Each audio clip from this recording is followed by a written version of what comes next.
Buenas tardes a todas y a todos. Es un placer darle la bienvenida a esta mesa redonda que versará sobre los modelos de sensibilización.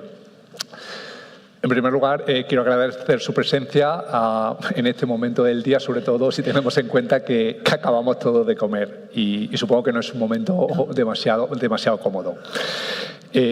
También quiero agradecer el interés por un tema que sin duda requiere una mirada amplia, comprometida y constructiva, como es el de la sensibilización sobre el juego. Y en este punto sí que me gustaría citar una frase que dijo el director, porque es importante tenerlo en cuenta. Y es que tenemos que tener en cuenta que el juego, ante todo, es una actividad económica legítima. El juego genera empleo, genera innovación y genera valor económico. Mucha gente opta por el juego como una opción de ocio, como puede ser otra cualquiera. Dicho esto, tenemos que tener en cuenta también que para una parte pequeña de la población el juego puede suponer un problema. De acuerdo con las estadísticas del Plan Nacional de Drogas, estamos hablando de un 1,4% de la población. ¿Significa esto que un uso inadecuado o descontrolado del juego puede convertirse en un problema de índole personal, social y sobre todo económico? Y en este punto es donde la sensibilización adquiere una dimensión especial, porque nos permite prevenir, informar, formar y generar conciencia sobre las consecuencias que puede tener el juego problemático. Hoy tenemos la oportunidad de abordar esta cuestión desde tres visiones diferentes que yo creo que son complementarias. Y para ello contamos con la colaboración de nuestros tres ponentes. En primer lugar, contamos con Carlos Duelo, licenciado en Económicas y actualmente director corporativo de Relaciones Institucionales de CIRSA, que nos va a dar su visión desde el punto de vista del sector, desde parte de la Fundación de Sportium. A continuación, intervendrá María Pérez López, licenciada en Psicología y actualmente jefa del servicio de la Subdirección General de Adicciones de Madrid Salud, quien nos hablará de los modelos de sensibilización que utilizan dentro del Ayuntamiento.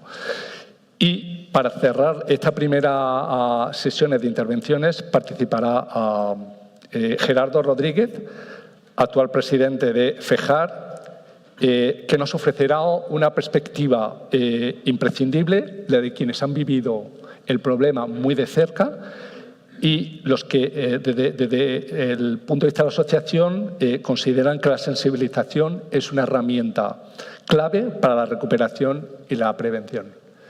Yo, sin más, cedo la palabra a Carlos cuando tú quieras. Bueno, pues gracias por la presentación y gracias a la organización por la invitación a participar en esta mesa.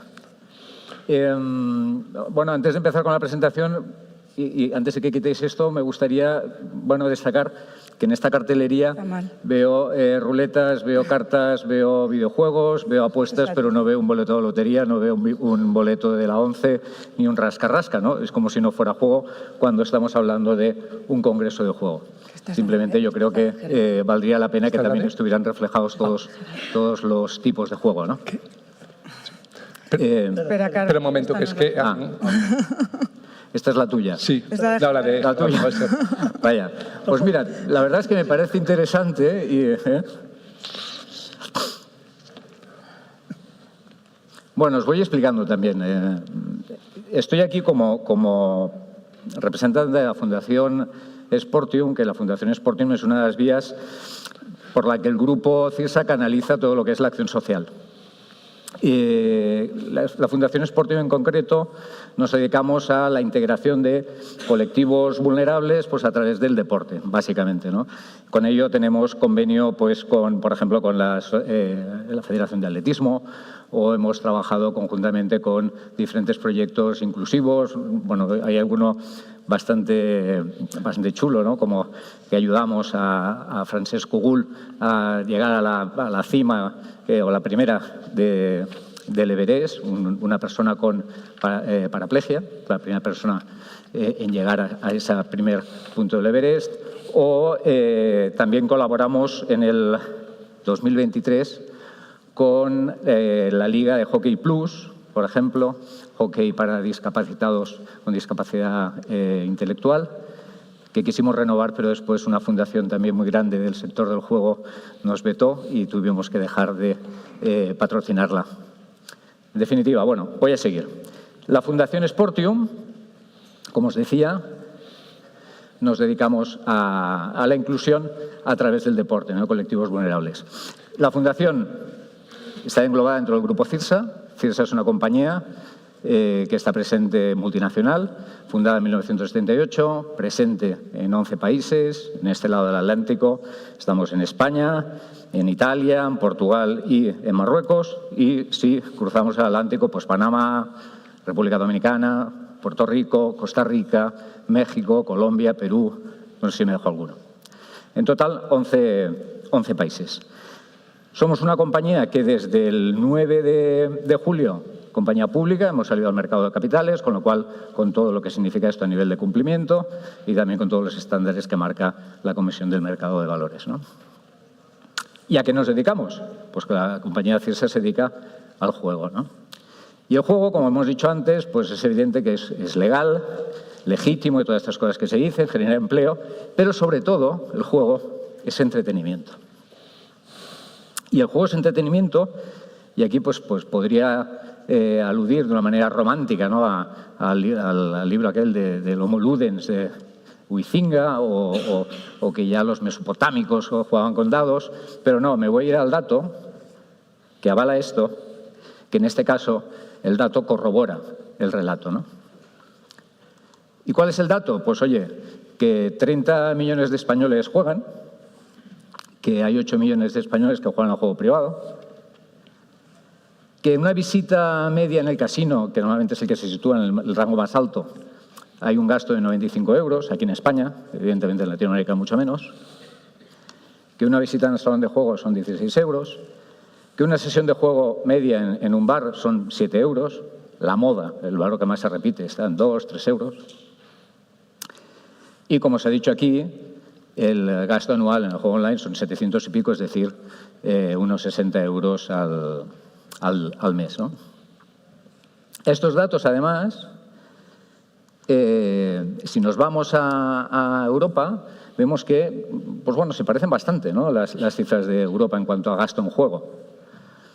Desde el tope que puede estar en Finlandia al de más abajo, que es Bélgica, estos datos, a ver, no lo recuerdo, son de hace 2, 3 años, no ha cambiado mucho, es simplemente una referencia, ¿no?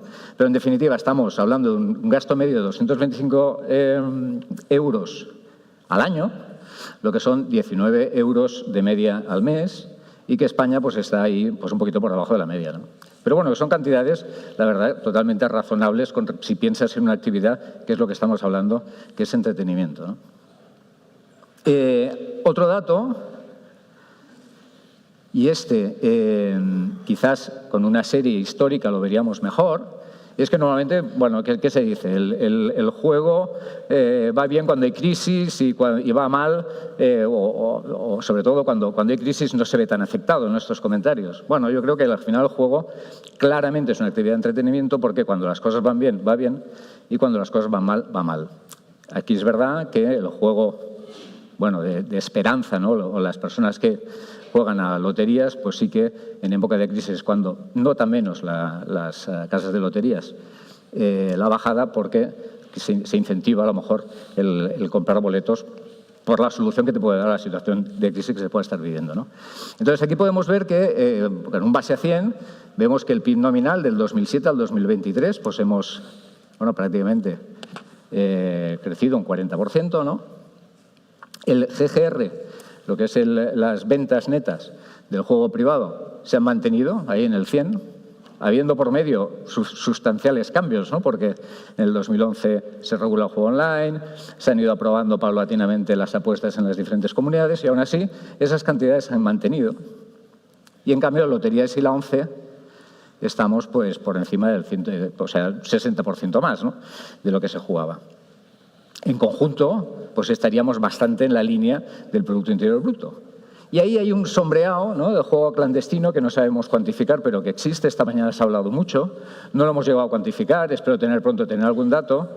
Pero yo creo que esto hay que tenerlo muy en cuenta, porque claramente hay una migración a ese canal, ¿no? Posiblemente a lo mejor ese GGR subiría. Esto es importante destacarlo porque además posiblemente uno de los motivos de este crecimiento de loterías es, indudablemente, pues ha aumentado la oferta, cada vez hay más loterías, pero también es cierto que lo pueden comunicar de una manera más transparente que en el juego privado, que tenemos unas limitaciones muy grandes y a partir de hoy, pues seguramente volvemos al escenario aquel que no podremos decir absolutamente nada. Bien, pero a pesar de este comportamiento, ¿no?, en el consumo, que podemos decir que es normal, la percepción es otra, ¿no? Y la percepción, sobre todo, viene desde el prejuicio y viene desde la percepción de que el juego pues, es malo y que tiene un daño social. Y, de hecho, pues bueno, lo vemos en casi lo que es el título de muchas de las mesas, ¿no? Cuando, oye, pues está claro que las empresas del sector tenemos muy en cuenta la externalidad negativa, el impacto social de la actividad, pero es indudable que no es lo que nos marca la actividad, porque es entretenimiento. Y aquí siempre, y alguno igual de vosotros me lo ha escuchado, yo recuerdo que hace un par de años estaba en un foro, yo en la compañía también soy el director de sostenibilidad del ESG, estaba en un foro conjuntamente con otros directores de compañías de sostenibilidad y estaba justamente con el director de sostenibilidad de una marca de coches, con el directora de sostenibilidad de una bodega y estábamos hablando. Y apareció pues una cuarta persona, se presenta, hola, ¿qué tal? Pum, pum, pum, hola, soy Carlos Duelo de Cirsa. Y me dice, hombre, Cirsa, ¿qué pensáis hacer con los ludópatas, no? Y digo, hombre, mira, yo te puedo decir lo que hacemos, toda la labor de prevención y te puedo explicar todo, pero a este señor de los coches no le has preguntado qué piensan hacer con las personas que tienen un accidente y con toda la familia y el daño que hace esto y las lesiones que pueden haber medulares, o a esta persona de la bodega no le has preguntado por lo que hacen con los borrachos, ¿no?, que como veremos son sustancialmente mayores que las personas que padecen ludopatía. Bien, yo esto simplemente es para reflexionar, ¿no?, para reflexionar el prejuicio que tenemos con la actividad. Y indudablemente, esta mañana también se ha dicho que a lo mejor desde el sector no se atendía o se pensaba que el juego no era una enfermedad o que lo ninguneábamos, ¿no? He querido entender esto. Y no es así. El sector es plenamente consciente de que hay una pequeña parte de la población que puede desarrollar un problema con el juego y ahí estamos, ¿no? Y desde luego, ante la prevención y ante todas las medidas que se puedan hacer teniendo en cuenta el equilibrio, desde luego vamos a estar a favor de ellas. Porque, de hecho, si vamos a lo que es la magnitud del problema, y según datos pues, del Plan Nacional de Drogas, lo comentaba antes Alberto, ese 1,4, que es este último porcentaje de aquí, pues bueno, yo creo que es para estar contentos, ¿no?, porque hemos pasado del 2018 del 2,5 a 1,4 en el 2024, es decir, hay un descenso de un 44%. Si nos vamos al posible trastorno del juego, ha descendido un 20% y en lo que es posible juego problemático un 50%. También hay que decir que este posible juego problemático, tradicionalmente, lo que se ha entendido como trastorno de juego siempre ha sido el DSM a partir de 4, ¿no? Y esta clasificación de 1 a 5 pues es relativamente nueva. Cuando decimos 1 a 5 quiere decir que de las 9 preguntas o de las 9 cuestiones que yo creo que en la mesa anterior han salido que se componía del DSM-5, pues a una se le ha contestado afirmativamente, ¿no? Yo os diría, pues mira, hacer un ejercicio, cogéis ese cuestionario y allá donde pone apostar, jugar, lo sustituís por cualquier cosa que os guste, ¿vale? Cualquier cosa, jugar a pádel, ir al teatro, ir al cine o tomar tortilla de patatas, ¿no? Y seguramente todos saldremos con algún problema de aquello que nos gusta, ¿vale? Es un ejercicio, ¿eh?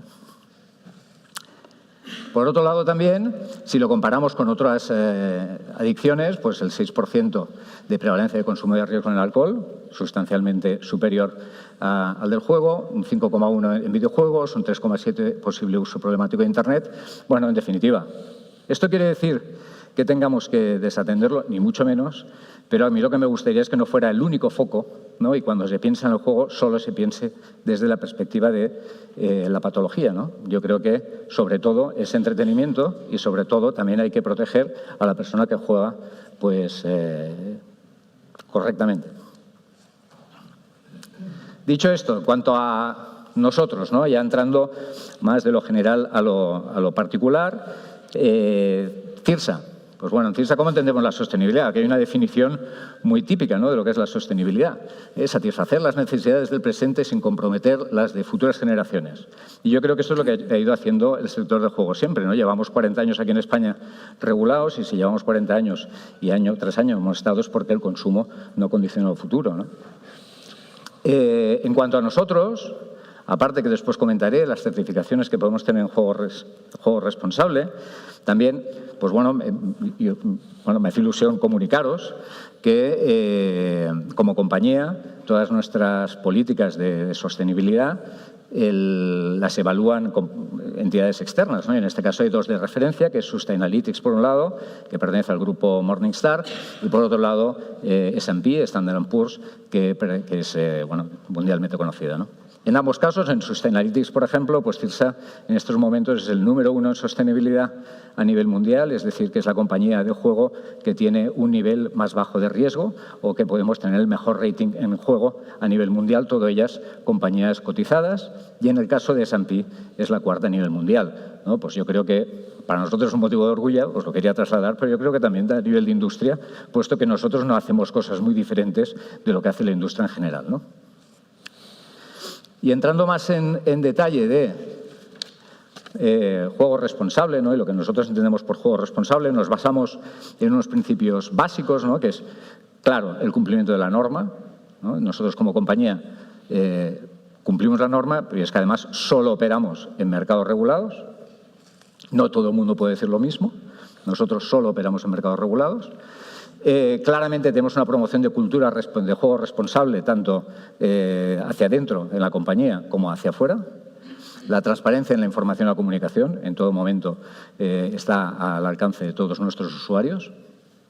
Publicidad responsable. Tenemos un decálogo interno para que la publicidad, pues evidentemente, no vaya para colectivos vulnerables, no vaya para menores y que no generen, pues, podríamos decir, esta ilusión de cambio de vida. Yo antes de ayer estaba oyendo un anuncio de un operador de loterías, pues que salía un señor con un boleto aquí, es que no quiero que me vean porque por si soy millonario, ¿no? Pues si esto no es vender que hay un cambio de vida y ilusiones, pues, yo creo que la vara de medir, digamos que está un poquito sesgada.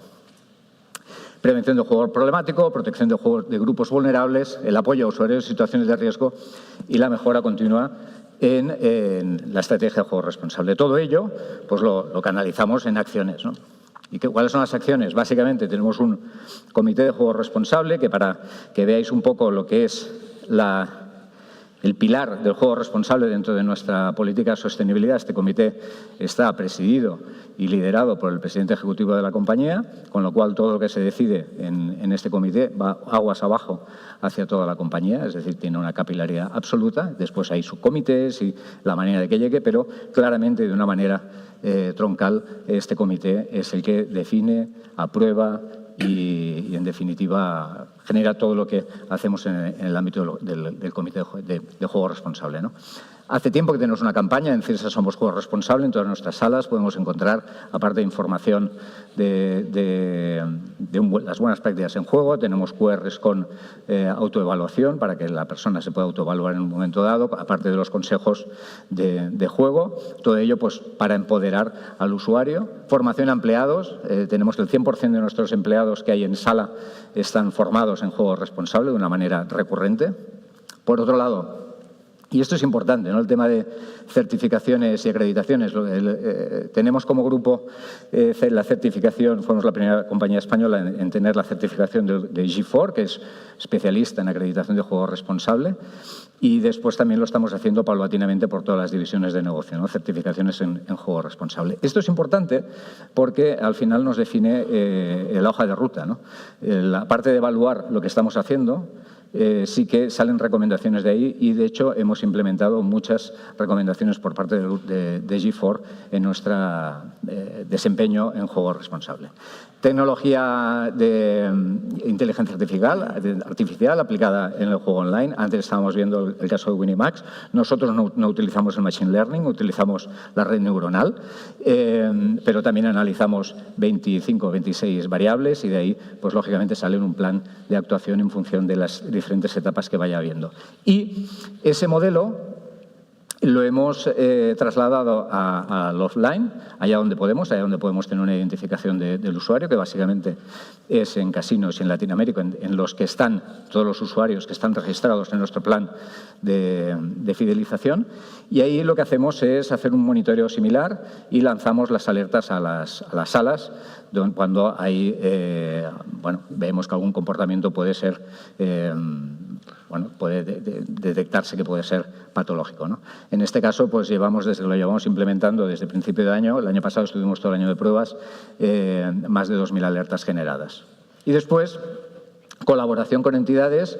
En este caso, pues tenemos con la Universidad Autónoma de Barcelona, con el Departamento de Psicología Social, un acuerdo de colaboración. Ahora estamos desarrollando todo un proyecto de investigación muy interesante, que no se adelantó nada, que en breve podremos tener los primeros resultados y yo creo que serán interesantes en el ámbito de la prevención, sobre todo.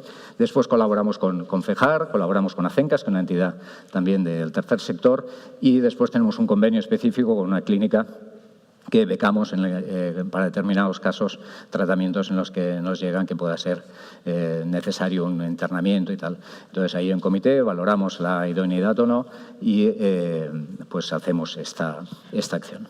Vale, todo esto es lo que hacemos en este ámbito. Yo creo que, en definitiva, pues me gustaría simplemente concluir. Antes de concluir, iba a concluir, pero mira, no me acordaba que tenía este ejemplo. Este es un ejemplo también de nuestro protocolo de actuación en las salas, ¿no? En el caso son casinos, tapado lo que son los países y las cifras y tal, pero para que veas, nosotros en cada sala se lleva el seguimiento de las incidencias que pueda haber en el ámbito de juego responsable. Por un lado, también la respuesta que se da al resultado del algoritmo cuando se identifican patrones, pero también pues, si ha intentado entrar un menor, si ha habido un comportamiento no correcto en la sala, si hay alguien que el propio responsable está viendo que no está teniendo una buena relación con el juego, que se ha actuado. Es decir, está todo parametrizado y a partir de ahí se hace un reporte y, lógicamente, se hace un seguimiento y posterior análisis de acciones a emprender. En este caso, pues podemos hablar que, en términos de juego responsable, en lo que llevamos de año, hasta septiembre hemos recogido en todos los casinos, entonces estamos hablando de casinos solo, son 180 casinos a nivel mundial, 2.390 incidencias en términos de juego responsable, pero también os tengo que decir que en total de visitas estamos hablando de 9.600.000 en este periodo.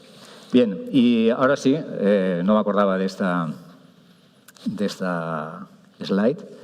Ahora sí, ya no solo me queda acabar con esta frase, que no es de nadie en concreto, simplemente me parece que refleja lo que pensamos, ¿no? Que jugar para nosotros es normal, proteger y sensibilizar es esencial, pero como en casi todo, en el equilibrio está la clave del éxito, ¿no? Esto quizás podría ser hasta aristotélico. Bueno, nada más. Pues muchas gracias.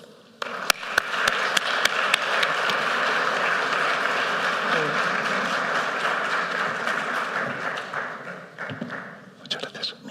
Pues sí. María, cuando tú quieras. Muchas gracias a la Dirección General del Juego, de Ordenación del Juego, por la invitación, a Alberto por la presentación. Y quería hacer especial hincapié en dar las gracias, aunque en este momento no esté el director general, porque creo que su introducción me va a permitir evitarme decir algunas cosas porque las ha dicho él. El problema del juego es un problema de salud pública y quiero empezar por ahí. Yo trabajo en Madrid Salud, que es en el Instituto de Adicciones, que es el organismo que en el Ayuntamiento de Madrid se encarga de la salud pública.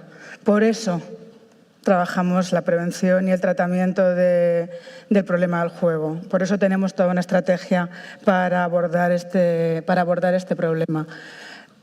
Porque para que Madrid, en este caso yo hablo de mi ciudad, sea una ciudad saludable, hay que hacer una serie de medidas de prevención en el que incluimos la sensibilización y de tratamiento en todos los niveles de riesgo y en todos los niveles de gravedad que vamos a encontrarnos en ese 1,4%, bueno, esa sería la población de España, que es lo que lo pasamos a personas, son muchas personas y son muchas familias. No es por comparar, pero quiero decir que el dato de cannabis era del 1 y pico % también.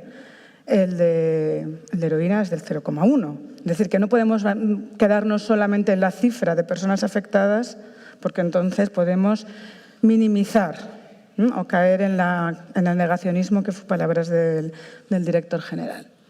Nosotros trabajamos en prevención, hacemos atención integral a adolescentes y jóvenes, trabajamos en reducción del daño y hacemos tratamiento integral. En general, para todas las adicciones, sustancias y comportamentales. Pero como mi mesa era de sensibilización, pues fundamentalmente vamos a hablar o voy a contarles lo que hacemos en prevención. La sensibilización sería ese primer paso de la prevención. Nosotros entendemos la sensibilización como algo dentro de un continuo, en el que lo más importante al final es poder detectar precozmente a aquellas personas que están en riesgo porque están jugando y que, por lo tanto, podamos ofrecerles una atención temprana, ¿vale? Pero nuestra actividad en prevención va desde la sensibilización, como en acciones preventivas en contextos educativos y comunitarios, luego esa detección precoz, intentando hacer una intervención lo más precoz posible a través de equipos socioeducativos y de orientación familiar, no olvidemos por favor a las familias, y luego, en caso de que verdaderamente ya se hayan desarrollado esos criterios de adicción de los que habla el DSM-5, pues tener una intervención terapéutica. Llevamos desde el 2020, es decir, nosotros llevamos desde los años 80 trabajando en adicciones a sustancias. Madrid sufrió una epidemia de heroína importante en los 80, ahí nacemos. Fundamentalmente nuestros pacientes en los CAL son personas con adicción al alcohol, es la adicción más habitual. Y desde el 17-18 estamos trabajando ya con adicciones comportamentales, fundamentalmente juego y videojuegos. En el 2020 hacemos una primera campaña, porque dentro de eso de la sensibilización, lo primero, lo que se nos viene todos a la cabeza son las campañas. Y bueno, pues esta es la campaña que hicimos en la que hablábamos de los aspectos positivos de esa actividad legítima, pero también las consecuencias negativas de qué pasa cuando uno juega. Era así, lo tienes muy fácil. Ay. Vaya, perdón, lo voy a hacer un segundito, a ver. Así, perdón, ¿eh? Lo tienes muy fácil para perder. Y luego siempre, el eslogan, y luego siempre nuestro contacto, porque, insisto, nosotros trabajamos desde la salud. Yo creo que casi soy la primera que hablo de salud en este foro, y ofrecemos una intervención. Hicimos después, en el 2021, otra serie de... Estas no las traigo porque no teníamos tiempo, pero las pueden ver en YouTube si quieren, porque son vídeos un poco más largos que nos sirven para trabajar fundamentalmente con adolescentes y jóvenes los riesgos y las consecuencias del juego. En el primero, en el de No te la juegues, fundamentalmente les hablábamos de ese juego, qué importante es el lenguaje. Yo participo en un grupo, tengo aquí algunos cuantos compañeros y hablamos mucho del lenguaje. Estamos diciendo juego, el congreso es de juego, pero en realidad todo el tiempo deberíamos estar hablando de juego de apuestas o de juego de azar. Qué envidia cuando hablaban en inglés y decían gambling y todos entendemos a qué nos referimos. Entonces nosotros les animábamos a los jóvenes a jugar al baloncesto, a jugar a lo que Aristóteles decía que era sano, no a jugar con apuestas. En el segundo ya hablábamos de los riesgos y en el tercero hablábamos de las cosas que pueden pasar si se produce ese juego problemático y cómo podíamos ayudarles. Estamos en redes sociales, bueno, esto quería saltármelo. Y fundamentalmente lo que vengo a contar es nuestro modelo de sensibilización, que era el título de la ponencia, y fundamentalmente es nuestro programa La Contrapartida. Puede que algunas de las personas que están aquí lo conozcan. Es el programa de prevención del trastorno por juego de azar y apuestas deportivas, así se llama, de la ciudad de Madrid, del Ayuntamiento de Madrid, que tiene unos objetivos perfectamente encajados en ese esquema de prevención del que hablaba al principio. Tenemos una serie de objetivos que tienen que ver con aumentar la percepción social de riesgo, no normalizar el juego de azar y apuestas deportivas. Tiene un riesgo. Evitar la participación de menores. Está prohibido legalmente, pero sabemos que lo hacen. Lo dice Studes, lo dice Dades, lo ha dicho el director general, lo ha dicho Cecilia. Sabemos que los menores están accediendo al juego. Con lo cual, bueno, pues trabajar con ellos para evitar esa participación. Sensibilizar a las personas adultas de referencia, porque en general las familias están más preocupadas por los videojuegos y el móvil que por el juego de azar. Bueno, pues hay que explicarles, no que no se preocupen de lo otro, sino explicarles también los riesgos que tiene el juego de azar y apuestas. La segunda parte tiene más que ver con ese trabajo, menos de salud pública, por así decirlo, y más comunitario, que también es salud pública, es acercarnos a los jóvenes, adolescentes y jóvenes. ¿Y por qué adolescentes y jóvenes? Evidentemente porque es la población vulnerable. O sea, la evidencia científica lo dice. Cuanto más pronto se tenga acceso a determinadas conductas, en este caso el juego, más fácil es que se acabe desarrollando un problema, en este caso de adicción. Cuanto más joven, menos desarrollado está el cerebro y por lo tanto las consecuencias son más graves en todas las adicciones, en todas, incluida esta. Entonces queremos detectar y captar, valorar individualmente aquellos casos, desarrollar recursos personales, ese es el trabajo preventivo, socioeducativo, reducir comportamientos de riesgo, pero siempre que sea necesario, además, realizar derivación a los recursos de la red. Es decir, es un trabajo que se hace de sensibilización dentro de una red. Empezamos en 2020 en 4 distritos y en el 22 pasamos a tener 12 distritos. Y eso tampoco es casual qué distritos son. ¿Vale? Estos distritos, los que conocen Madrid, son distritos que o bien están situados son distritos en los que en los años 17, 18, 19, cuando empieza la proliferación de locales de apuestas, es en los que más crecen los locales de apuestas. Generalmente son los distritos del sur de Madrid y algún distrito del este y Tetuán, que es un poco la excepción, en los que más vulnerabilidad hay, más desigualdad social y más casas de apuestas, más locales de apuestas.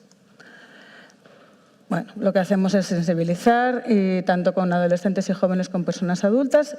Es un modelo territorializado, es decir, trabajamos en cada uno de los distritos, con lo cual analizamos lo que pasa en ese distrito. Cuántos locales de apuestas hay, cuántos centros educativos hay, dónde están situadas, cuántos centros de ocio, cuántos parques, pues todo lo que vamos a poder trabajar con adolescentes y jóvenes. Y luego hacemos una serie yo creo que muchos nos conocerán también por esto, por nuestra presencia en redes. Somos muy activos, nuestro equipo de la contrapartida, que hay que agradecerle enormemente su trabajo diario, y por si me ven en algún momento, se lo quiero agradecer desde aquí, somos muy activos en redes sociales, transmitiendo mensajes informativos. Por ejemplo, yo he traído aquí los eventos Casi Gano y las cajas botín, como ejemplo muy claro de cosas que es importante que ellos sepan. Ahora cuento un poco más los contenidos. Utilizando un lenguaje muy cercano al de ellos, ellas, ¿vale? Pues eso, con memes, con cosas que ellos y ellas cuando lo ven en redes sociales se van a sentir muy identificados, pero que debajo de eso pues van a poder aprender. Pero, por muy divertido que sea, y si entran en TikTok o en Instagram, yo creo que hay algunos muy graciosos, todo esto está basado en una fundamentación teórica importante, basado en evidencia. El profesor Navas está en la otra sala, si no podría nombrarle como autor de mucha de la evidencia de este programa. ¿Y qué trabajamos? Bueno, pues trabajamos qué son los juegos de azar. ¿Cuáles son los factores asociados al producto? Mañana la mesa pues va de esto. Es decir, el producto... Yo llevo trabajando más de 25 años en adicciones. Como decía, he empezado mucho con sustancia. Y antes comentaba el famoso triángulo de la persona, el contexto. Entonces decíamos la sustancia, la droga, pero vamos a decirle el producto. Y el producto es lo que acaba generando problemas. Si no sabemos cuál es el producto, si no les explicamos a los chicos y a las chicas qué cosas son las que desde el juego, desde la estructura del juego, se hacen para que el juego sea más intensivo, para que el juego sea más habitual, para que apuesten más seguido y más, no van a entender cuál es ese proceso de interacción. Tenemos que conocerlo nosotros y tienen que conocerlo ellos. Pero también esos factores individuales que tienen que ver con las distorsiones cognitivas, con factores individuales de riesgo como puede ser la impulsividad y aquellos que tienen que ver con lo social. Estamos hablando de adolescentes y jóvenes. Evidentemente, presión social, y ahí es donde entra también el tema de la publicidad. Y de quién publicita y qué. ¿Cuáles son las consecuencias negativas de apostar? ¿Cuáles serían algunas de las señales de alarma y qué recursos y alternativas tienen para compensar, o más que compensar, tener esa alternativa? En vez de dedicarme a pasar la tarde en el local de apuestas o pasar la tarde con el móvil, bueno, ¿qué puedo hacer o cómo puedo ver un partido sin apostar? Trabajamos con ellos no solamente en redes sociales, como decía, sino sobre todo en el tú a tú, en la cercanía, en los centros educativos, en los recursos comunitarios, con un módulo que está evaluado por la Universidad Complutense y que está demostrada su eficacia. Trabajamos en recursos comunitarios, no somos los únicos, pero tenemos también proyectos de gamificación y de escape rooms que sabemos que funcionan, y no solamente nosotros, sino en otras ciudades que se están haciendo, que funcionan. ¿Y cómo sabemos que funcionan? Porque se aumentan los conocimientos, por supuesto, se reducen las ideas falsas, se reduce la intención de jugar. Y en el último estudio que hemos publicado se reduce el comportamiento de juego. Es decir, que funcionan por eso, o sea, que están evaluados. Trabajamos, bueno, pues formando agentes de salud, estando en mesas y jornadas, eso es la sensibilización, y con personas adultas y las personas de referencia, bueno, pues también un poco para explicarles cuáles son los riesgos, cuáles son las señales de alarma, cómo pueden detectar y dónde pueden acudir. Siempre coordinado con nuestros equipos de los CAD. Yo no quería acabar sin hablar un poco del género y de las mujeres, porque, bueno, pues porque hasta ahora habría sido una presentación absolutamente opaca al género. Ya sabemos que si hacemos algo opaco al género, nos olvidamos de las mujeres. Somos la mitad de la población. En Madrid, de hecho, somos el 53%, o sea que somos un poco más de la mitad de la población. Y tenemos que trabajar con enfoque de género en la prevención también. Tanto, por ejemplo, al aumentar la percepción social de riesgo, tenemos que tener en cuenta que los mandatos de género, como no se educan a niños y niñas, hace que sea diferente cómo accedemos y a qué accedemos, que tenemos diferencias en los sesgos cognitivos. Evidentemente, si vamos a trabajar la publicidad, la imagen de la mujer en el marketing del juego, bueno, pues somos objeto, por lo que yo he visto. Supongo que esto va a cambiar, porque somos la mitad de la población y por lo tanto somos igual de clientes potenciales que los varones. Eso sería algo que podríamos hablar en un momento determinado. Y las diferencias y las motivaciones para jugar también son diferentes. Y a la hora de hacer, por ejemplo, detección, siempre es muy importante, cuando tienes enfoque de género, buscar lo individual además de lo grupal, porque en lo grupal los varones suelen acaparar el tiempo y el espacio y entonces las mujeres no hablan. Y no hablar solo de apuestas deportivas, porque si hablamos solo de apuestas deportivas, yo veo a un grupo de instituto y pregunto cuántos habéis entrado, de instituto no, de universidad, cuántos habéis entrado en un local de apuestas a apostar deportivamente, pues van a contestar los chicos. Pero si pregunto cuántos hemos jugado a una ruleta, pues entonces igual resulta que tenemos, o cuántas hemos usado una máquina tragaperras, pues resulta que tendremos diferencias. Bueno, estos son algunos datos de la contrapartida desde el 2020, prácticamente 50.000 chicos y chicas en estos años en centros educativos y bueno, pues 74.000 en recursos comunitarios. Para acabar, nuestro modelo, por lo tanto, y el modelo que proponemos, que defendemos, que usamos, es un modelo que tiene que estar basado en evidencia, que tiene que estar adaptado al territorio, es decir, que sea con un enfoque comunitario. Para nosotros es fundamental que esté conectado en red, que forme parte de todo un proceso de intervención, con un lenguaje adaptado al público al que nos dirigimos, que es el público joven, participativo en el sentido de que les escuchamos, de que no vamos a darles clases magistrales, sino que es algo muy colaborativo. Como decía, enfoque comunitario y enfoque de género, individualizado en esa parte de la detección precoz y de ofrecer intervención lo antes posible a chicos y chicas y, evidentemente, evaluado. Y muchas gracias. Muchas gracias, María. Perdona. Yo, antes de dar paso a nuestro último ponente, a Gerardo, y aprovechando que lo ha mencionado durante su exposición, quería felicitar a María porque recientemente han recibido un premio por su programa de la contrapartida. Ella no ha querido comentarlo, pero creo que bien merece una felicitación. Y a partir... Gracias.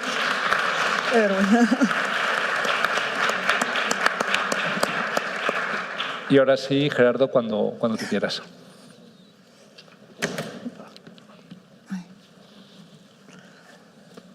Buenas tardes, buena tarde, Arrasaldeón. Buenas tardes a todas y a todos. En primer lugar, muchas gracias a la Dirección General por haber invitado a FEJAR a estar en esta mesa. Bueno, hablamos de modelos de sensibilización. Sensibilización no es abrir los ojos. No es señalar con el dedo. Empezábamos en los años 90, cuando no había prevención, cuidado, que el juego es malo. Luego se pasó hacia más un enfoque sanitario, es decir, el juego puede crear adicción. Y ahora ya estamos más en un modelo más biopsicosocial, en la que, bueno, pues tenemos que hacer entender a los sectores vulnerables de los riesgos que tiene el juego de azar. ¿Vale? El juego de azar tiene esos riesgos y hay que trabajar con ellos. Bien, ¿cómo trabajar FEJAR? Con información, con prevención y con formación. Información con nuestras líneas 900, la línea 900 propia de FEJAR, más otras 4 líneas que tenemos con operadores de juego online aquí en España y que tratamos todo el juego responsable. Y con la terapia online, con aquellas personas que no pueden acceder a sus tratamientos dentro de que estén cerca o fuera. Ahora mismo estamos atendiendo personas en 21 países, personas que están demandando que una terapia, un tratamiento. Con prevención con diversas publicaciones, con en tema universitario, tratando con iguales, con el proyecto Forasuni y luego en formación. Dentro de la formación, formación e investigación, tenemos que trabajar con diversos perfiles, con el trastorno por juego y videojuegos, algo que se va a hablar ya mañana en otra mesa, pero que es muy importante, con la formación e intervención en ideas autolíticas, que es algo que las personas cuando llegan a los centros, a las entidades que están asociadas a FEJAR, pues es algo que existe, no lo vamos a negar. Hay ideas autolíticas ya cuando una persona ya está dentro de la adicción, y trabajar con la mujer también.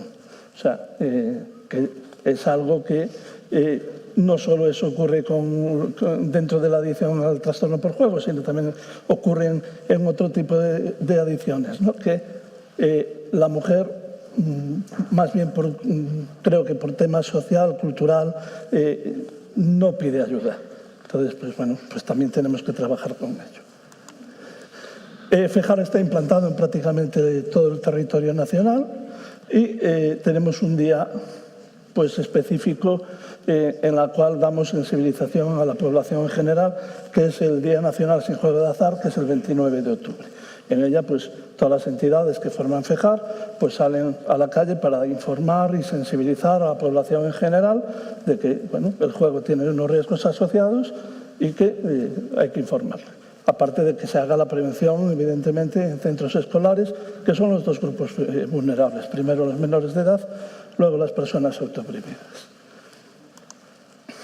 como os decía, la presencia internacional del servicio de terapia online, estamos ahora mismo atendiendo en 21 países, y las consultas del número 900 de FEJAR, esa es la evolución desde el año 14 a septiembre de este año. Cuidado, hasta el año 2020 éramos una línea. A partir del año 2020 empiezan a ser ya más líneas. Ahora actualmente somos 5, con lo cual casi los datos del 25 y del 24 pues evidentemente son mayores, porque no se tienen en cuenta en esa gráfica las demás líneas que tiene de ayuda en estos momentos la Federación. Vale. Y aquí, como podemos ver, también es el registro de personas inscritas en el registro de autoprohibidos, y lo que vemos es también que hay una gran evolución, sobre todo a partir del año... Uy, no lo veo bien. Pero bueno, que evidentemente está creciendo, y muchas de las llamadas que estamos recibiendo dentro de los números 900 es información sobre cómo me tengo que autoprohibir. Eso no quiere decir que esa persona que pide información tenga un problema de juego, ¿vale? Porque esa persona a lo mejor no ha llegado a la adicción, pero ha llegado a un proceso de abuso, y que ese proceso de abuso lo quiere cortar.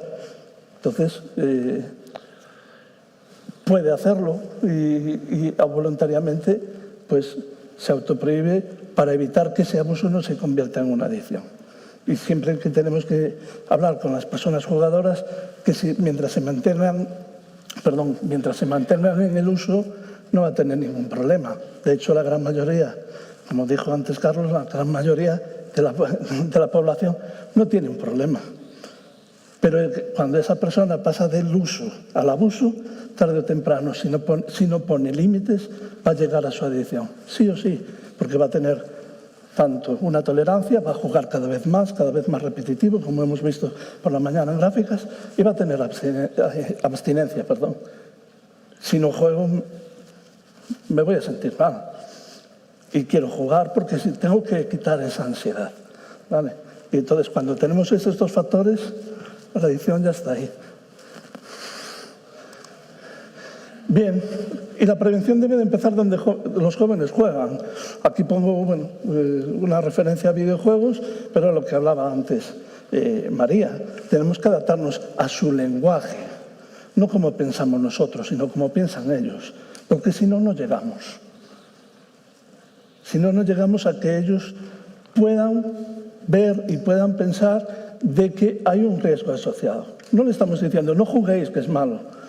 Todos hemos sido jóvenes, basta que nos digan no hagas eso para hacerlo.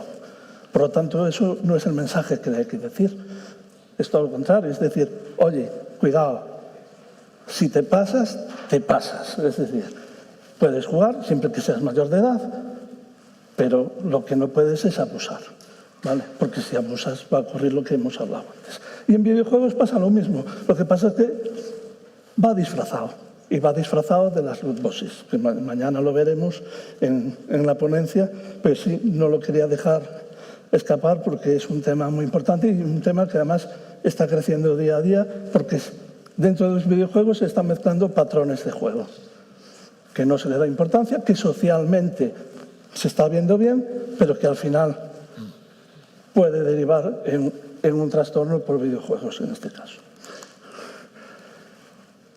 Y cuando hablamos de responsabilidad, también se habló algo por la mañana, es de responsabilidad compartida.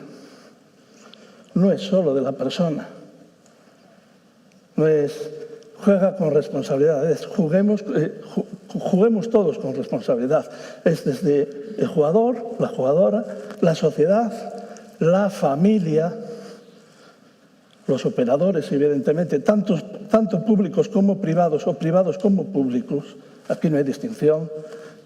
Y, evidentemente, con las administraciones, tanto la estatal como las autonómicas. Es responsabilidad de todos y de todas, poder proteger a los sectores vulnerables, a las personas autoprohibidas y a los menores. Mientras protejamos a esos dos sectores, la actividad va a ser normal y, evidentemente, lo que tenemos que también luchar es contra el juego ilegal. Porque una persona, una vez que accede a la adicción y una vez que se le bloquea el acceso al juego en España, va a buscar otra salida si no entra a tratamiento. Y pedir ayuda no es debilidad, es valentía. Muchas de las personas, bueno, casi el 99% de las personas que llegan a un centro de tratamiento de las entidades que están en FEJAR es tirándoles de las orejas, porque muchos no reconocen que tienen un problema. Bueno, yo mismo no reconocía que tenía un problema. Entonces, es valiente decirlo. Hay que dar el paso. Oye, tengo un problema y lo quiero solucionar. Y hay tres sectores que tenemos que ayudar a visibilizar que esa ayuda es posible. Una es, lo dije antes, la mujer, los jóvenes, pero también la tercera edad. Nos estamos encontrando casos en tercera edad, bien sea por soledad o porque falta de actividades, es algo que habrá que estudiar en futuras investigaciones, qué es lo que está ocurriendo para que ahora en las entidades nos estén llegando personas de tercera edad con problemas de juego. Entonces, son tres sectores que a día de hoy creemos que tenemos que trabajarlo.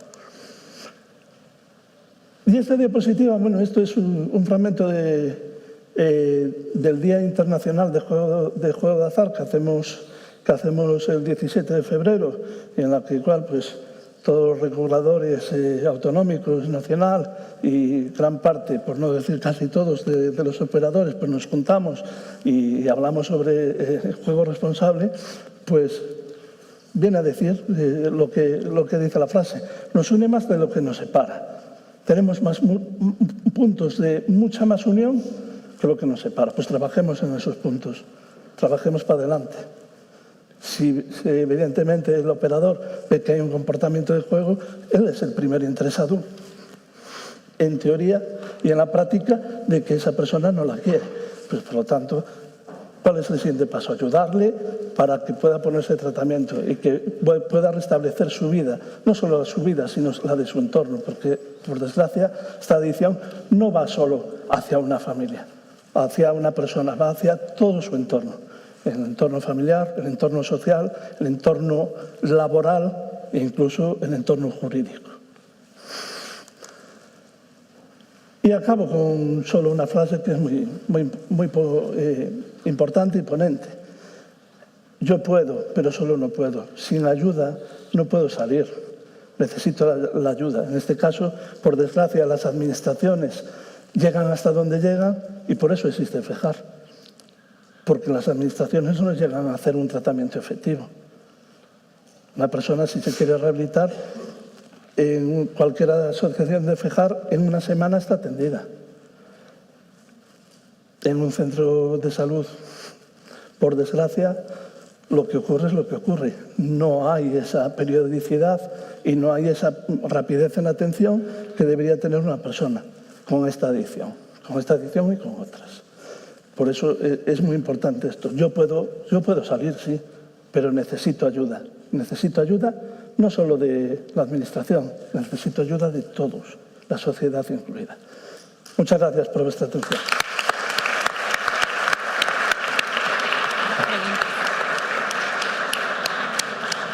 Muchas gracias, Gerardo. Tengo una primera pregunta. Digamos que a lo largo de la sesión que hemos tenido, pues digamos que hay diferentes visiones de lo que es normal y lo que no es normal, ¿vale? Entonces, la primera pregunta es, ¿por qué seguís insistiendo en que las medias de gasto de juego, cuando ha quedado claro que el problema está en los extremos? ¿No sois capaces de dar una cifra de variabilidad de los datos? Esa visión... Me imagino que me lo haces a mí. Sí, desde la perspectiva del operador. Bueno, claro que podemos dar una perspectiva de esos datos y la variabilidad, pero yo lo que pretendía era poner encima de la mesa que estamos hablando de cantidades de gasto y estamos hablando de cantidades medias, y era para poner en el orden de magnitudes, ¿no? ¿Y por qué? Porque indudablemente que hay extremos, indudablemente y hay gente que dentro de esa media pues está en la línea baja, pero al final lo que estamos hablando es que la inmensa mayoría, el mayor número de personas tiene un comportamiento con un gasto pues muy equiparable a cualquier opción de ocio, ¿no? Y después, también es cierto que no solo es el factor cantidad, porque a veces parece que todos somos igual y no es así. Entonces hay gente que se puede permitir más gasto que otros, ¿no? Y pueden tener también y no gastar mucho puede implicar o tiene que implicar un problema de juego, ¿no? Yo creo que evidentemente se pueden desgranar muchísimo más los datos. Hoy no era una ponencia para desgranar datos, sino simplemente quería dar una visión diferente de lo que es el juego y de lo que entendemos nosotros que es el juego, que es entretenimiento, y por eso he puesto esos datos. Si un día se organiza una sesión donde tengamos que evaluar y desgranar esos datos, pues también me brindo a aportar los nuestros, sin ningún problema. Muchas gracias, Carlos. También tenemos una pregunta para ti, Carlos. Yo creo que es el principal objetivo. ¿Qué opina sobre la implantación de las medidas sobre la clasificación de riesgo de los jugadores y de la prohibición de bonos de bienvenida aprobada hoy? Mira, eso era para mí también, ¿no? Sí. Vale. Pues mira, se ha hablado en las mesas anteriores. Yo creo que todo lo que sea restringir, lo que estás es dejando una vía absolutamente libre para el juego ilegal, ¿no? Entonces, si no hay bonos de bienvenida, no te preocupes que el juego ilegal, el juego clandestino, sí que lo van a encontrar las vías de llegar a esas personas y se va a derivar la demanda ahí, con lo cual nosotros nos preocuparemos, nosotros no daremos bonos de bienvenida, nosotros no haremos publicidad, nosotros seguiremos a rajatabla toda la normativa, y aquellos que tienen un comportamiento normal, pues a lo mejor se adaptarán a eso, pero aquellos que no y que van buscando otra cosa, se van a ir al canal ilegal y ahí estará fuera de control. Con lo cual yo creo que, sobre todo, y vosotros, desde la dirección, deberíais incidir ahí. Es que es un problema, y lo hemos visto, no es un problema de aquí de España, es un problema mundial, pero parece que quizás, ¿no?, por lo que ha dicho tanto Elisabetta como los demás colaboradores que estaban en la mesa, quizás se lo toman a lo mejor más en serio fuera. Muchas gracias. Fíjate que yo voy a trasladar esta misma pregunta a ver qué opina a la parte contraria. Gerardo, ¿qué opinas tú de las medidas o de esta pregunta que acabo de hacerle a Carlos de la implantación? Perdona un momento. Parte contraria, nada, ¿eh? Bueno, ha dicho él, parte contraria, nada. Correcto, venga, acepto la corrección, ¿vale? Quiero decir, la parte del punto de vista del jugador. Bueno, a ver, ya antes se me ha olvidado comentar una cosita y que a lo mejor va un poquito por aquí. Y por lo que vi también por los reguladores que han hablado de otra parte de Europa. Falta trabajar un modelo educacional en que se enseñe la economía doméstica, en que a los adolescentes, y antes a lo mejor, se le dé valor al dinero.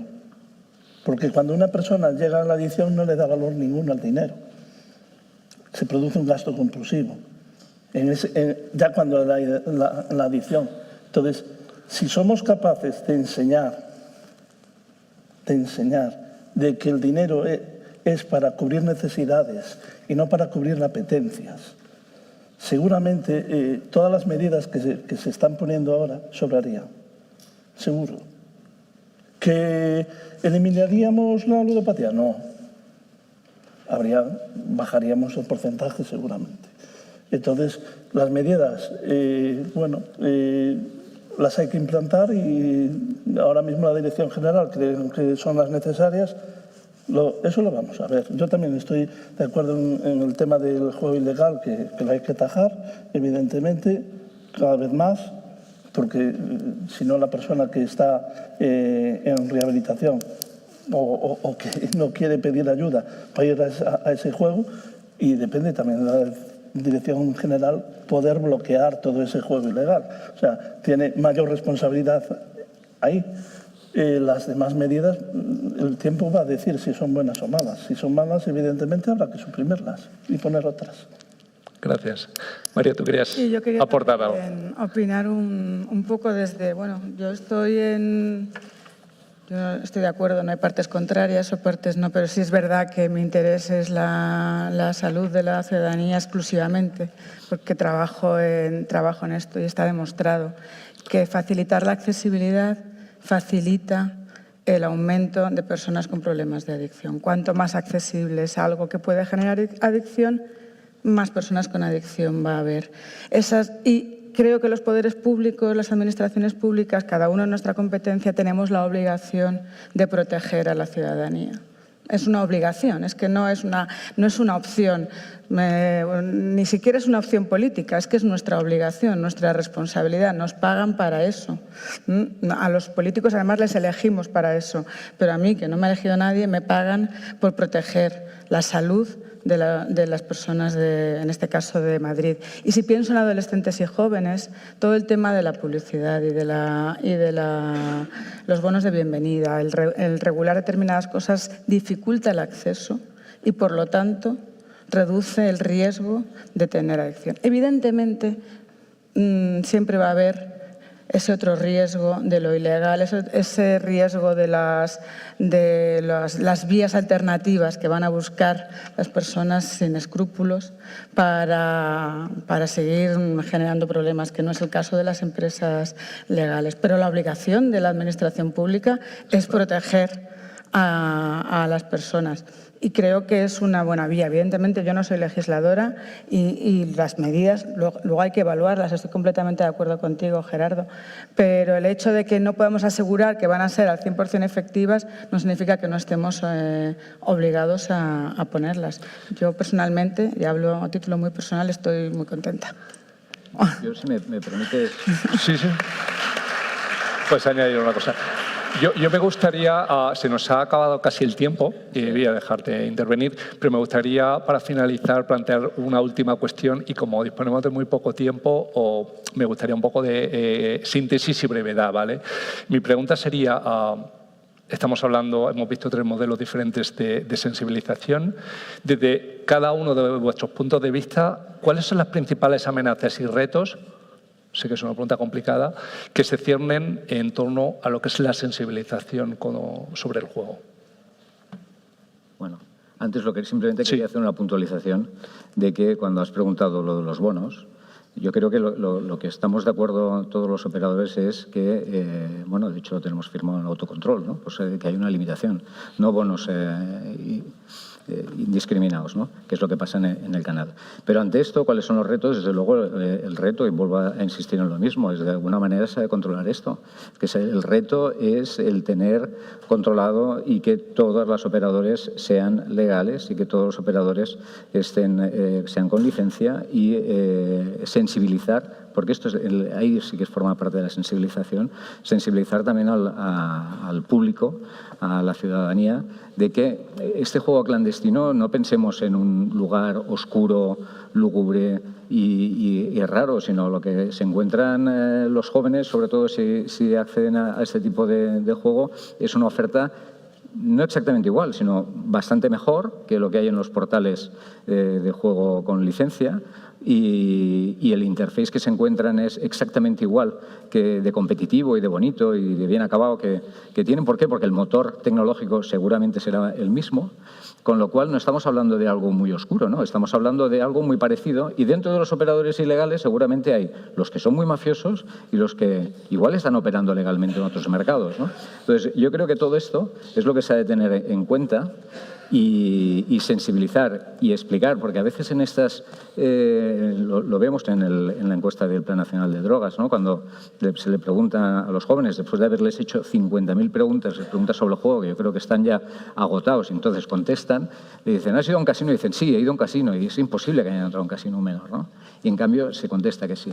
Entonces, se ha de trabajar en eso. Yo creo que el trabajo que hacéis de sensibilización para mí es fantástico, tanto desde vuestra ámbito como el que hacen desde las entidades del tercer sector. Se ha de seguir trabajando. Ahí sí yo creo que a la industria nos tendréis siempre de vuestro lado en comunicar, en explicar, en advertir de los riesgos. Tampoco alertar, la palabra no es alertar, porque parece que estamos trasladando siempre miedos, ¿no?, a la ciudadanía, sino simplemente, oye, pasa esto, puedes tener estas, digamos, algo negativo, ¿no?, pero que no es todo. Perdón, me he extendido, vale, pero bueno, supongo que es la última. Como retos. Bueno, por un lado, yo hoy que he aprendido mucho en la mesa anterior, porque no sabía nada de todo lo que se está haciendo en cuanto a la detección de comportamientos de riesgo. Yo creo que lo que queda claro es, bueno, pues la tecnología, y ya cuando hablamos de análisis de datos, que me parece interesantísimo, desde fuera lo vivimos casi como una amenaza más que como una oportunidad. Entonces yo creo que aprender a coger las oportunidades que nos da la tecnología en vez de las amenazas que nos asustan, creo que es un reto. Por supuesto, sigue siendo un reto. Le llamó negacionismo el director general. Yo creo que es importante encontrar ese término de, vale, sí, evidentemente, ni todo es malo, ni vamos a alarmar. Y como decía perfectamente Gerardo, sobre todo cuando hablamos de adolescentes y jóvenes, ir con el miedo y con la amenaza y te va a pasar algo horrible si pues, no sirve para nada, pero ocultar, evitar, mirar a otro lado tampoco sirve. Y luego, tanto la IA como todo el tema del dinero, las criptomonedas, todo eso son cosas que estoy segura que tú también vas a decir, que no sabemos muy bien todavía por dónde va a salir y que tenemos que estar muy atentos. Sí, lo de no la IA de verdad, como la que nos ha contado Rosa, sino la IA de Géminis. Bueno, una sería una amenaza, la normalización del riesgo. Si juegan los demás, ¿por qué no voy a poder jugar yo? El estigma, aún por desgracia cada vez menos, pero hay gente que ve a una persona que tiene un problema de adicción como una persona viciosa. Pues no, señores, tiene un problema de salud, por lo tanto hay que trabajar con él. Y luego la falta de coordinación. Falta de coordinación entre todos. O sea, hay evidentemente cosas que nos unen, pero nos falta estar más coordinados. Y luego el gran reto es construir una cultura de equilibrio y de responsabilidad compartida. Tengo claro. Pues muchas gracias. Yo, para finalizar y poner el epílogo, voy a coger el guante. Creo que al final entendemos que la sensibilización es algo necesario. Me quedo con la idea de que es una responsabilidad compartida. Como exponente tenemos aquí 3 visiones totalmente diferentes, la visión del operador, la visión institucional y la visión del jugador. Y espero que esta sesión haya contribuido pues, un poco a sensibilizarnos todos en torno al juego. Y quiero acabar, pero antes quiero agradecer a los ponentes pues, su intervención y simplemente pues, damos por cerrada la sesión.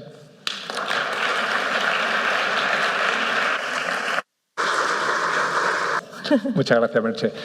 Bueno, antes de comenzar el resumen, pues yo quiero también reiterar los agradecimientos a los ponentes que me han acompañado en la mesa. Y creo que en general mi valoración es bastante positiva. En la mesa redonda sobre los modelos de sensibilización hemos analizado el equilibrio entre el juego como una actividad económica legítima de ocio y la necesidad de proteger a una minoría de usuarios que presentan unas dificultades. La sensibilización fue identificada como una herramienta fundamental para prevenir, informar y formar sobre los riesgos asociados al juego problemático, bajo el paraguas, eso sí, de una responsabilidad compartida. Para ello hemos contado con 3 ponentes que creo que nos han permitido tener 3 visiones totalmente diferentes desde 3 ángulos distintos.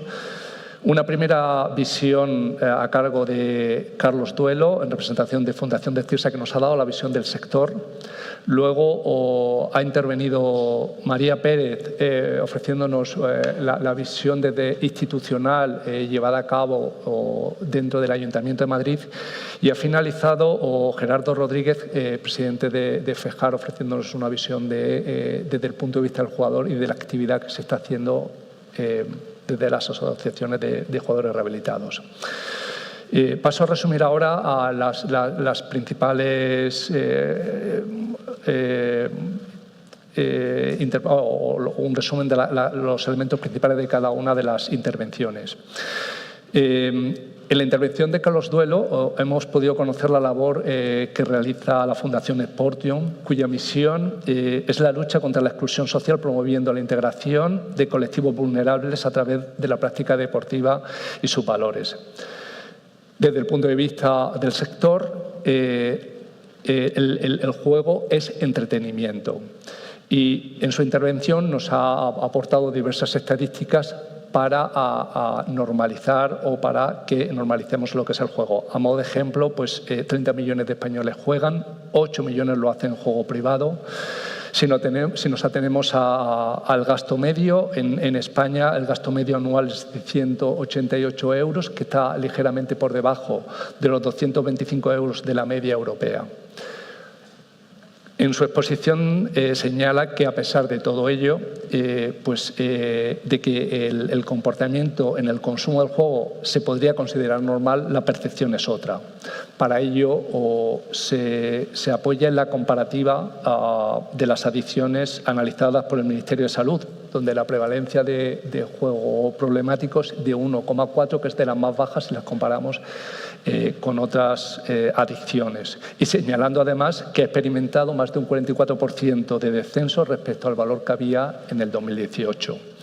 Desde el sector apuestan claramente por la sostenibilidad y, en su caso concreto, su modelo de negocio ha sido objeto de certificación por G4.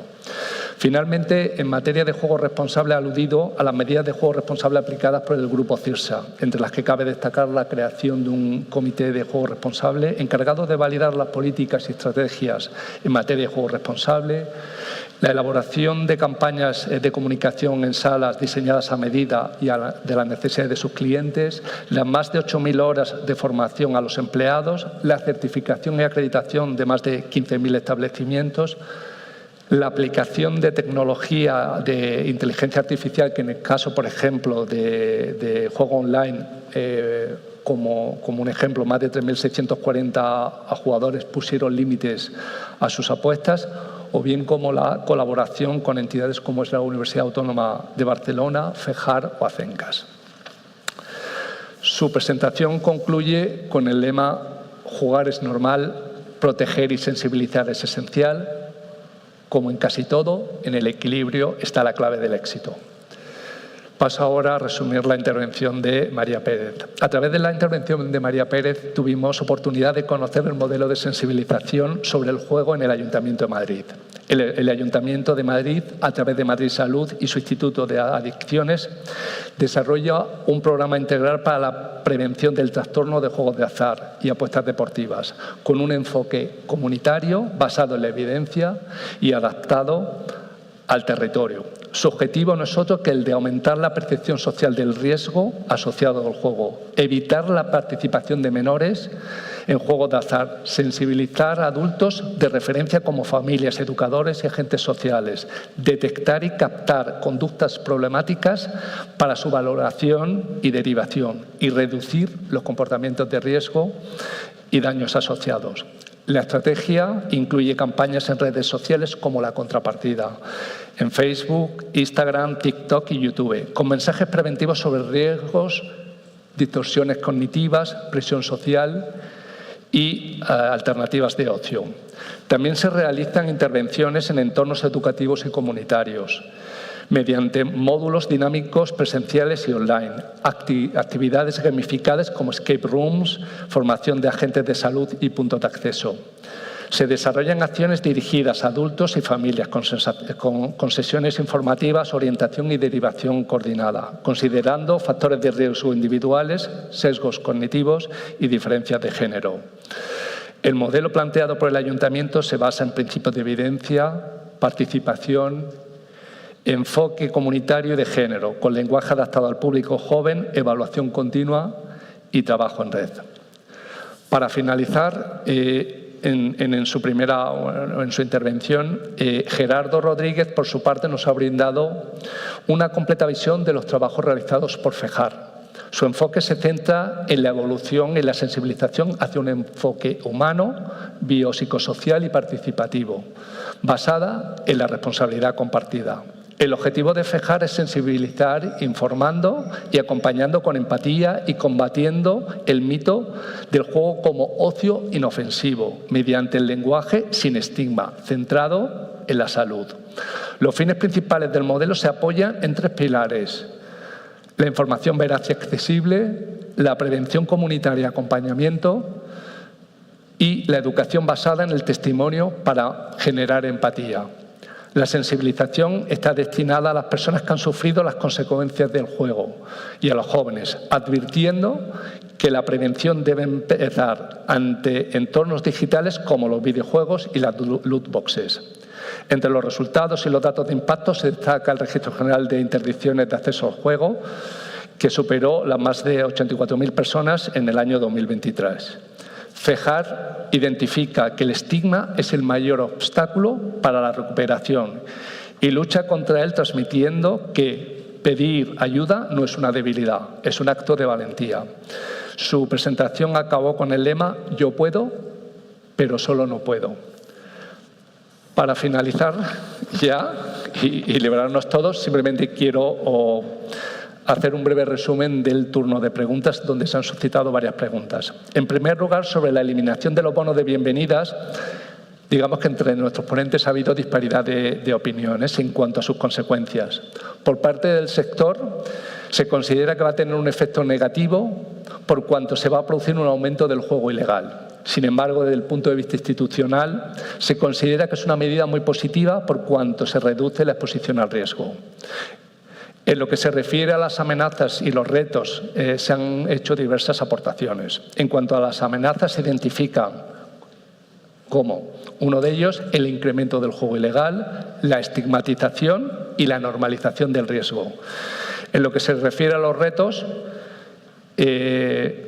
es importante incrementar la sensibilización frente al juego ilegal, aprovechar las posibilidades que nos ofrece la IA y la tecnología para la detección de comportamientos de riesgo, promover la formación financiera, mejorar la coordinación entre todos los agentes y, sobre todo, fomentar la responsabilidad compartida. En resumen, creo que ha sido una mesa redonda bastante provechosa e, insisto, creo que haya sido de utilidad para todos. Muchas gracias.